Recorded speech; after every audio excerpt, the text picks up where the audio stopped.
उधर रूहान अपने कमरे में सो रहा होता है। अचानक उसकी नींद खुलती है जब उसके कमरे में पड़ा एक पुराना सा रेडियो अपने आप ही ऑन हो जाता है। रूहान उसे बंद करता है लेकिन वो फिर से अपने आप ऑन हो जाता है, जिससे रूहान को फिर मंजोलिका की आवाज आती है जो उसे मार देने की बात कहती है कि तभी उसे शाही परिवार के लोगों की जोर जोर से चीखने की आवाजें आने लगती है। वो बाहर आकर देखता है कि उसकी तस्वीर को आग लग गई होती है। कोई नहीं जानता था कि आग कैसे लगी। उसी वक्त मलिका वहां आती है और अजीब ढंग से हंसते हुए रूहान को कहती है, अरे क्या हो गया, एक तस्वीर ही तो है, तुम तो ऐसे डर गए हो जैसे आग तुम्हें लग गई हो। मलिका की बातें सुन मीरा को बहुत अजीब लगता है। रात की घटना से रूहान बहुत डर जाता है और सुबह सुबह ही वहां से जाने लगता है। जब उसका पार्टनर टिल्लू भी वहां आ जाता है और उसे बताता है कि उन्होंने जिस क्लाइंट को बेवकूफ बनाया था वो एसीपी राठौड़ का रिश्तेदार निकला जो हमें अब पागलों की तरह ढूंढ रहा है, इसलिए वो खुद भागकर उसके पास आ गया। टिल्लू रूहान को कहता है कि एक काम करते हैं, हम कहीं अंडरग्राउंड हो जाते हैं, लेकिन उससे पहले तुम अपना वो वीडियो मीरा के फोन से डिलीट करो। जिसके बाद ये वापस महल आ जाते हैं जहां रूहान मीरा के भाई को पैसे का लालच देकर अपनी बहन का फोन लाने के लिए कहता है ताकि वो अपना वीडियो डिलीट कर सके।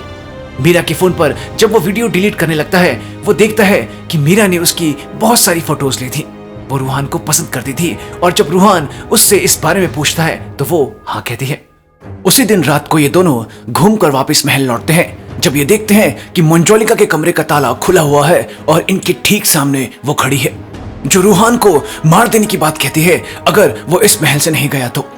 ये दोनों डर के मारे भागकर एक कमरे में छुप जाते हैं जहां मंजोलिका पहले से ही मौजूद थी। ये दोनों वहां से भागकर दूसरे कमरे में छुप जाते हैं लेकिन वहां भी मंजोलिका पहुंच जाती है। अंत में ये दोनों भागकर वापस मंजोलिका के कमरे के सामने आ जाते हैं जहां ये दोनों मलिका को खड़ा पाते हैं जो रूहान का हाथ पकड़कर उसे मंजोलिका के कमरे की तरफ ले जाने लगती है। मंजोलिका जोर जोर से चले जाओ इस महल से, चले जाओ इस महल से चीखने लगती है, लेकिन मलिका उससे बिल्कुल नहीं डरती और उसके पास पहुंचकर उसे एक जोर का थप्पड़ मारती है। जिसके बाद इन्हें पता चलता है कि असल में गांव के पंडितायन और छोटा पंडित मंजोलिका के कमरे में काफी समय से छिपकर रह रहे थे। पंडित इन्हें बताता है कि एक बार तूफान में फंसने के कारण ये तीनों इस महल में आ गए और इन्होंने देखा कि मंजोलिका के कमरे का ताला जंग लगने के कारण टूटकर नीचे गिरा हुआ है और कमरे में भी कोई प्रेतात्मा नहीं है।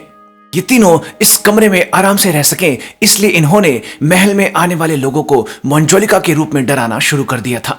इन्होंने ही रेडियो में गड़बड़ की थी और देवेंद्रनाथ की तस्वीर को भी इन्होंने ही आग लगाई थी। इसके बाद पंडिताइन मलिका से पूछती है कि आखिर वो कैसे जान गई कि वो उसे डरा रही थी। मलिका मुस्कुराते हुए कहती है, क्योंकि मैं जानती हूं तू मंजोलिका नहीं हो सकती।